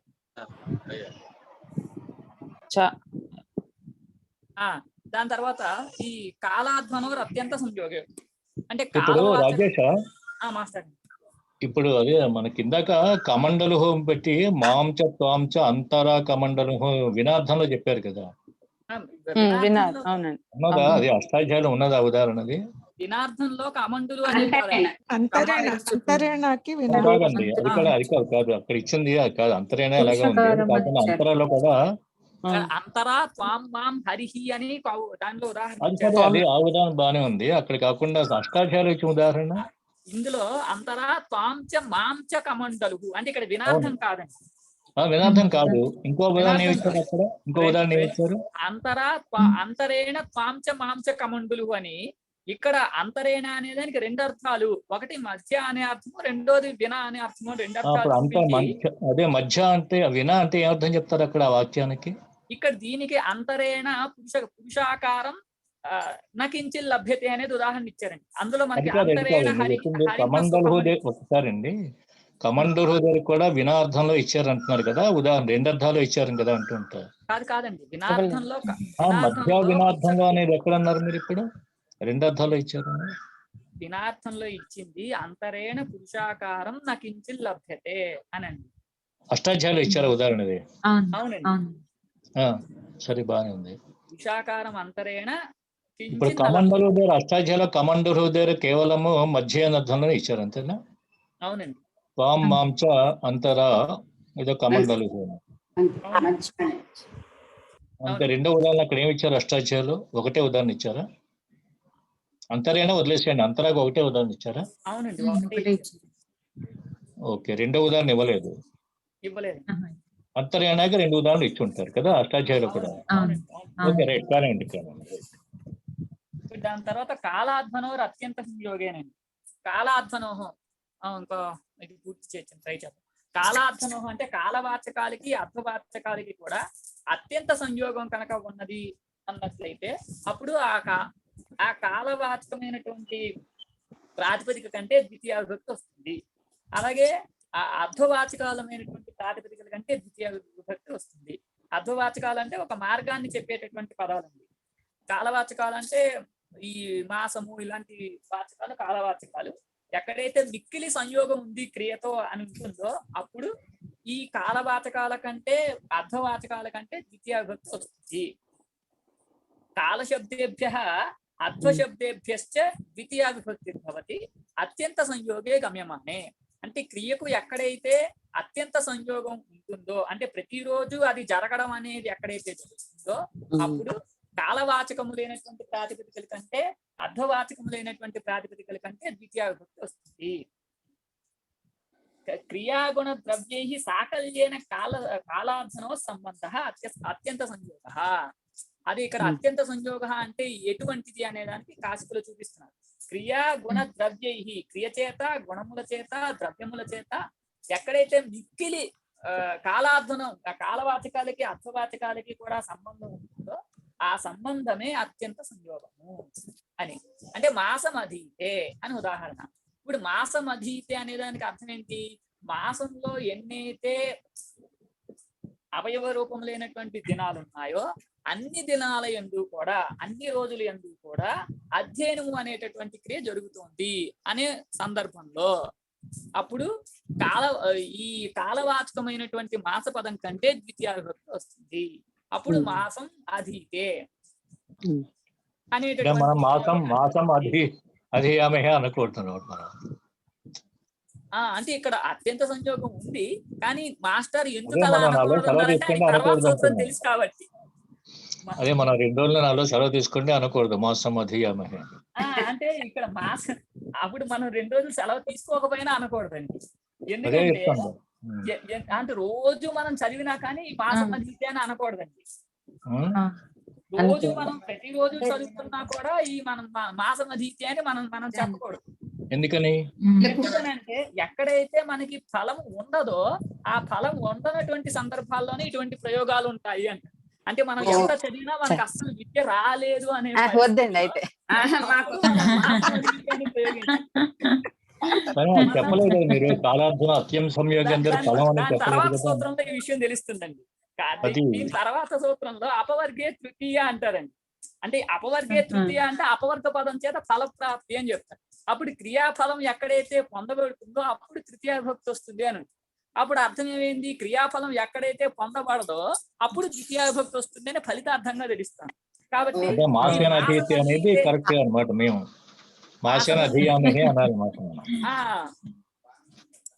కాబట్టి మాసమధీతే అనే ప్రయోగాలు ప్రతిరోజు వాళ్ళు అధ్యయనం చేస్తున్నప్పటికీ కూడా ఆ ఫలప్రాప్తి అనేది ఉండనటువంటి పరిస్థితుల్లోనే అనాలి. అలాగే సంవత్సరం అధీతే, సంవత్సర కాలం పాటు రోజు చదువుతున్నారు కానీ ఆ ఫలం మాత్రం లేదు. అప్పుడు కాలవాచకమైనటువంటి సంవత్సర అనే ప్రాతిపదిక కంటే ద్వితీయ విభక్తి ప్రత్యయాలు వచ్చి సంవత్సరం అధీతే అనే ప్రయోగం ఏర్పడుతుంది. అలాగే మాసం కళ్యాణి అంటే మాసం మొత్తం శుభప్రదంగా ఉంటుంది అని. అంటే ఇక్కడ ఫలప్రదము ఫలప్రాప్తి అఫలప్రాప్తి ఏం లేదు. మాసం మొత్తం శుభంగా ఉంటుంది. ఏ మాసంలో అయితే అన్ని దినాలు ఎందుకు కూడా శుభం ఉంటుందో ఆ మాసం ఈ మాసం కళ్యాణి. ఆ మాసాన్ని చెప్పేటటువంటి ప్రాతిపదిక కంటే ద్వితీయ విభక్తి వచ్చి మాసం కళ్యాణి అనేటటువంటి ప్రయోగాలు ఏర్పడతాయి. అలాగే సంవత్సరం కళ్యాణి. ఏ తర్వాత కాలవాచకాలకు ఉదాహరణ చూసాము. అంటే ఇప్పుడు ఏ తర్వాత ఇక్కడ మనం ఉదాహరణలో అత్యంత సంయోగాన్ని చెప్పేటప్పుడు క్రియా గుణ ద్రవ్యై సాకల్యేన కాలార్థనో సంబంధ అని చెప్పారు. క్రియకి ఉదాహరణ మాసం అధీతే అని, గుణానికి ఉదాహరణ మాసం కళ్యాణి సంవత్సరం కళ్యాణి అని, ద్రవ్యానికి ఉదాహరణ మాసం గుణధానాహ అని. అంటే ఇక్కడ మిగిలిన ఈ ద్రవ్యానికి వాటికి ప్రతి ద్రవ్యానికి గుణానికి క్రియకి కూడా ప్రతి రోజు దాని యొక్క అవయవాలతో ప్రతిరోజు సంబంధం ఉండడం వలన అన్ని చోట్ల ఈ కాలవాచకములైనటువంటి ప్రాతిపదికల కంటే ద్వితీయ విభక్తి వచ్చి మాసం అధీతే, మాసం కళ్యాణి, మాసం గుణధానాహ మొదలైన ప్రయోగాలు సిద్ధిస్తాయి. తర్వాత కాలవాచకాలకి ఉదాహరణ, తర్వాత అర్థవాచకాలకి అంటే ఈ కళ్యాణిలో గుణదానానికి కూడా ఫలితం ఉండాలా? ఫలం అవునండి. అంటే గుణదానం అంటే ఇంక ఫలం ఏంటి తినేస్తుంటాను. కళ్యాణి అంటే శుభం రాకపోతే శుభం అనేది కళ్యాణి ఎందుకంటాం? ఆ ఫలం లేకపోతే మంచివి అన్నప్పుడు అక్కడ అర్థం లేదేమో, ఫలం లేకపోవడం అన్నది లేదేమో. అనుకుంటండి అలాగే ఉంది. మాసం కళ్యాణి అంటే అది ఫలం లేకపోతే ఏం చెప్పాలి? మాసేనా నేను చెప్పాలి. అంటే ఫలం రాకపోవడం ఉంటుందా కళ్యాణి అని శబ్దం కదా? అంటే అధ్యయనంలో క్రియాఫల ఫలం అనేది ఉందండి. చూసి మళ్ళీ చూద్దామండి. మీరు అంటే క్రియాఫలం పరిసమాప్తేమో కదండి అది. పోలేండి, ఆయనకు వదిలేద్దాం అమ్మా. మనం ఊహించడం చక్కగా మన మనసులో ఇంకో భావం ఎస్టాబ్లిష్ అవ్వకుండా రేపు చెప్తా ఉన్నారు కదా, ఒక్కసారి మనం వెయిట్ చేద్దాం. అయ్యా ఒక చిన్న సందేహం అండి. ఇక్కడ మాసం కళ్యాణి అన్నప్పుడు మాస శబ్దం ఏమో నపుంసకలింగం. అవే కాదండి, మీరు ఇంకోటి మాస్టారు నపుంసలింగం ఉన్న ద్వితీయ విభక్తి తీసుకోవడం. మీ జ్ఞానం పుష్పం అనేటువంటిది సందర్భాన్ని బట్టి ఏకవచనం నపుంసలింగం ఉన్నా కూడా రెండు విభక్తులు ఒకేలా ఉంటాయి కదా. అవి సమస్య ఉందండి. మీ మాసం నపుంసలింగంలో ఉన్నా కూడా ఒకసారి నపుంసలింగ శబ్దం ఉన్నా కూడా ద్వితీయలో తీసుకుంటాం అనుకోవచ్చు కదా. పైగా మాస పుంలింగం కాకపోతే నపుంసక శబ్దాల దగ్గర ద్వితీయ కూడా అలాగే ఉంటుంది. ప్రథమే అనుకోకలే కదా, మనం ద్వితీయ కూడా అనుకోవచ్చు కదా. నా ప్రశ్న అది కాదండి. మాస శబ్దం పుంలింగం నపుంసకలింగమో ఒక్క నిమిషం పక్కకి పెట్టండి. అది మాసం అనేది ద్వితీయ విభక్తిలో వాడినప్పుడు పుంలింగం కానీ నపుంసకలింగమో అంటే ఇంకా నేను తెలుసుకోలేదు, మీరు చెప్తే తెలుస్తుంది అది నాకు. నేను నపుంసకలింగం అనుకుంటున్నాను. నేను కళ్యాణి శబ్దం ఈ మాసము కళ్యాణమయంగా ఉంది అని చెప్పడానికి కళ్యాణి అని స్త్రీలింగం ఎట్ట వాడాడండి? అవి విశేషాలు కాదండి. విశేష విశేషాలు అవుతాయో అప్పుడు మనం అవి సమాన మాసం అంతా కళ్యాణి ఏదో చెప్తాం కదా, రాత్రి అయ్యా కళ్యాణం భూయిష్టంగా ఉంది అని వెర్బుగా వాడాం. అంతర్లీనంగా కళ్యాణి అంటే కళ్యాణం భూయిష్టంగా ఉంది. కళ్యాణి రాత్రి ఒక్కసారి అండి, అంటే నాకు వచ్చి తెలియదు. మాసం కళ్యాణి రాత్రి అనుకుంటే మాసం అంతా రాత్రి లేదా రజని కళ్యాణి శుభప్రదంగా ఉంది అనుకుంటే ఓహండి. ఏమేమి స్థిరపడి చెప్పట్లేదు మాస్టారు. అయ్యా నాకు కూడా అనుమానం వచ్చి అడుగుతున్నాను. అదే రాజేష్ గారే చెప్పాలి, అక్కడ ఆయనే చెప్పాలి. అల్టిమేట్ గా ఆయన మామూలుగా మనం పద ప్రయోగం చేసేటప్పుడు ఎట్లా వాడతామంటే ఆయన చెప్పింది గమనించండి. విశేషాలు కావు అని చెప్తున్నారు ఇక్కడ. విశేషాలు కాదండి నేను మాట్లాడుతుంది. కర్త ఇప్పుడు పుంలింగ కర్త అయితే అధీతవాన్ అధీతవతి అంటాం మనం. స్త్రీలింగం అయితే అధీతవతి, పుంలింగం అయితే అధీతవాన్, ధనవాన్ ధనవతి, గుణవాన్ గుణవతి. ఆ సబ్జెక్టును బట్టి మనం అది మార్చుకుంటాం కదా. ఇక్కడ విశేషాలు కాదు ఇక్కడ నేను మాట్లాడేది. సబ్జెక్టును బట్టి ఇది క్రియా కళ్యాణి అని అంటే కళ్యాణ భూయిష్ట అనే అర్థంలో తీసుకుంటున్నాం మనం. మాసం అంతా కళ్యాణ భూయిష్టంగా ఉంటుంది అని చెప్పారు గురువు గారు. ఇప్పుడు కళ్యాణ భోయి మీరు అన్నమాటే అంటున్నాను. కళ్యాణ భోయిష్ట రాత్రి అనుకుంటే అనుకోవచ్చు కదా. రాజేష్ లేదు కదా ఇక్కడ రాత్రి అంటే నాకు అనుమానం వచ్చేది కాదు. మాసం అని అన్నాడు, అది పుంలింగమో స్త్రీలింగమో మీరు ఒకసారి కన్ఫర్మ్ చేయండి. అదండి మాసం అంతా. సరే రాజేష్ మీరు చెప్పండి సమాధానం. అయ్యా క్షమించండి, నాకు తెలియక అడిగాను. పర్వాలేదు మాస్టర్, అలా వద్దు. మరి చర్చ ఇది గోష్ఠి, అందరినీ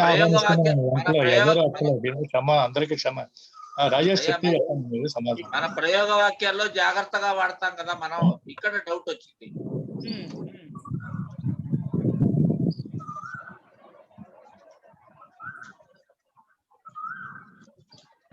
మాసం గుణదాన అంటే అర్థం ఏంటి? గుణదాన అంటే అంటే ఆ నెలంతా కూడా బెల్లంతో వేయించినవి తిన్నట్టుగా. ఆ ధాన్య బెల్లంతో చేసినటువంటివన్నీ కూడా నెల రోజులు ఉంటాయేనండి. ఉంటాయనుకోతే ఖాద్యంతే మాసం గుణదాన ఖాద్యంతే అని అనుకోవచ్చు కదా.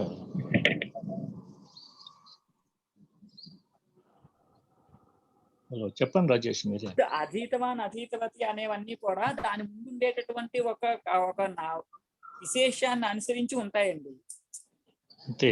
ఇప్పుడు అధీతవాన్ అధీతవతి అని మీరు ఏం చెప్పినా మీరు కేవలం అధీతవాన్ అన్నారు అనుకోండి, దాని ముందు మనకి ప్రకారంలో ముందు ప్రసంగంలో ఏదైతే కర్త ఉందో, కర్తృపదక పదం ఉందో దాన్ని అనుసరించి ఇక్కడ అధీతవాన్ అని అంటాం. ఒకవేళ అబ్బాయి అన్నట్లయితే అధీతవాన్ అని, అప్పుడు దాంట్లో ఆ అబ్బాయి విశేష్యం అవుతాడు, ఈ అధీతవాన్ అనేది విశేషణం అవుతుంది. ఆ విశేష భావం ఉన్నప్పుడే ఎప్పుడు కూడా సమాన లింగ విభక్తి వచనాలు ఉండాలి అంటారు. అంటే సమానాధికరణ్యం అనేది విశేష భావంలో ఉండాలి అని. ఇక్కడ మాసం కళ్యాణి అనేది విశేష భావం లేదు. అంటే కర్తృక్రియాభావం ఉందని నా ఉద్దేశం. నేను విశేష భావం అనుకోవట్లా, కర్తృక్రియాభావమే ఉందని నేను అనుకుంటే నేను అడుగుతున్నాను. కర్తృక్రియా భావానికి క్రియలు అన్నిటికీ ఒకలాగే వాడేస్తున్నాం కదండి, పుల్లింగాలకి స్త్రీలింగాలకి. అట్లా కుదరదు కదమ్మా, అట్లా కుదరదు కదమ్మా. పటతి అనే దాని దగ్గర క్రియాపదం ఏదైనా ఉండాలి కదండి. ఇక్కడ ఇది ఏదో ప్రత్యేకం కదా, తృప్తి ప్రత్యయం లాగా స్త్రీలింగ తృప్తి ప్రత్యయం అనుకుంటున్నాను నేను. అవును, కరెక్టేనా అండి కళ్యాణి అనేది? అయ్యా స్త్రీలింగ తృప్తి ప్రత్యయమేనా అది? తృచ్ ఎక్కడ ఉందండి కళ్యాణిలోను? మరి ఏమనాలి దీన్ని? ఏ ప్రత్యయం అంటే త్రూ కనబడాలి, మీకు తా కనబడాలి కదా, ధాత ధాతృ ధాత దాతృ దాత కనబడాలి కదా. ఏమనాలండి? ఇది ఏ ప్రత్యయం అవుతుంది? నాకు పొరపాటు. ఏదో ప్రత్యయం ఇప్పుడు ప్రస్తుతంలో స్త్రీలింగంలో రూపం ఉన్నది అంతే. మనకి స్త్రీలింగ శబ్దం తప్ప అదే నామార్చుకున్నది తప్ప స్త్రీలింగ ప్రత్యయమే కదా. ఏదో ఒక పదం. చెప్పండి. నేను చెప్పాను కళ్యాణి రాత్రి అన్నాను, అప్పుడు రాత్రి అన్న విశేషం అది. అది ఓకే, నేనేం కాదనట్లేదండి. ఇక్కడ కళ్యాణం జనం అనుకోవచ్చు, కళ్యాణ దివస అనుకోవచ్చు. రాజేష్ మీరే చెప్పండి, ఎందుకంటే అల్టిమేట్ ఈజ్ యువర్స్, భావనే ప్రమాణం. అంటే ఏం లేదండి, డైజెస్ట్ అయ్యేదాకా కొద్దిగా అక్కడే ఆగిపోతుంది మైండ్, అది అంత మించేం లేదు. ఇక్కడ కళ్యాణి అనే దానికి కళ్యే అన్యతే ఇది కళ్యాణి అని చెప్తున్నారండి స్త్రీలింగంలో. అంటే మంగళవాచకము అని అర్థం, మంగళము అని. అంటే ఇక్కడ భావార్థంలో అన్యతే, ఇది కరణార్థంలో గణికర్తి అని చెప్పాడు. కరణార్థం అంటే అది ఏదో ఒక క్రియకు సంబంధించిన కారణం అవ్వాలి. అంటే ఈ శుభంగా ఉండేది అనేది మనం అత్యాహారం చేసుకోవాలి అక్కడ లేకపోయినా కూడా. ఈ శుభంగా ఉండేది ఏంటి అంటే మాసము. కానీ ఈ మాసం అనేది కాలవాచకం అవడం వలన ఇక్కడ మాసంలో ఉండేటటువంటి అన్ని దినాలు ఎందుకు కూడా అత్యంత సంయోగం ఉండడం వలన మాస శబ్దం కంటే ద్వితీయ విభక్తి వచ్చి మాసం కళ్యాణి అనాలి. అంటే కళ్యాణి అనే దానికి ఒక విశేషణం, ఏదో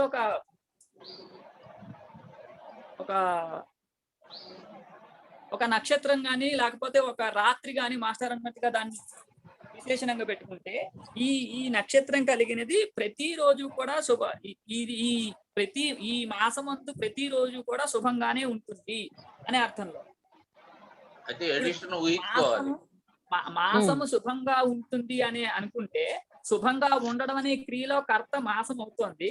కానీ ఈ మాసం అనే దానిలో ఉండే అవయవాలతో అన్నింటితో కూడా సంయోగం ఉండడం వలన మాస శబ్దం కంటే ద్వితీయ విభక్తి వచ్చేసి మాసం కళ్యాణి అని అవుతుంది.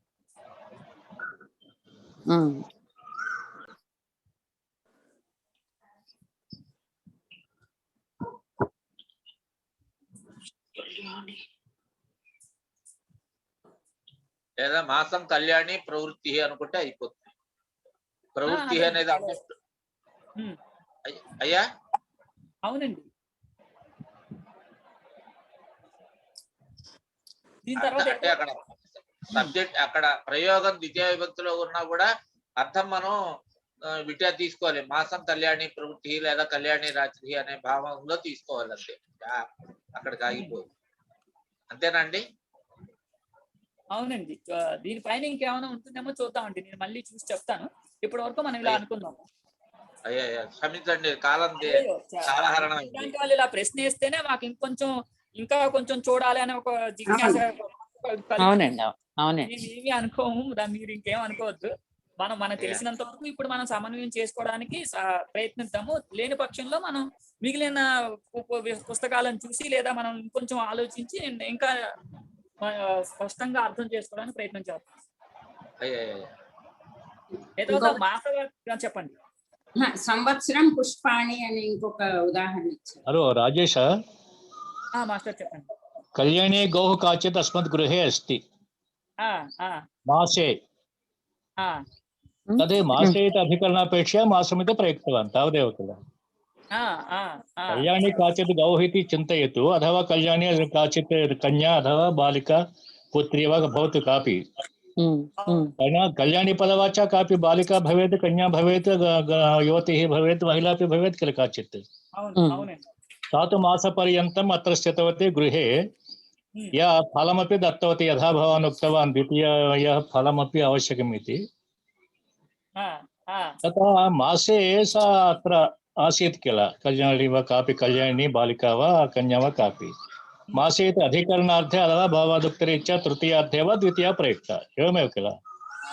समन्वयः अतीव सम्यक् अस्ति गुरुः।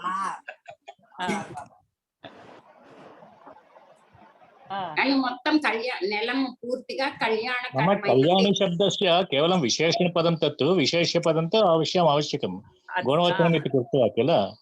कल्याणी तु गुणवचनमेव किल, अतः विशेष्यपदं तु अवश्यम् अध्याहार्यं वा किमपि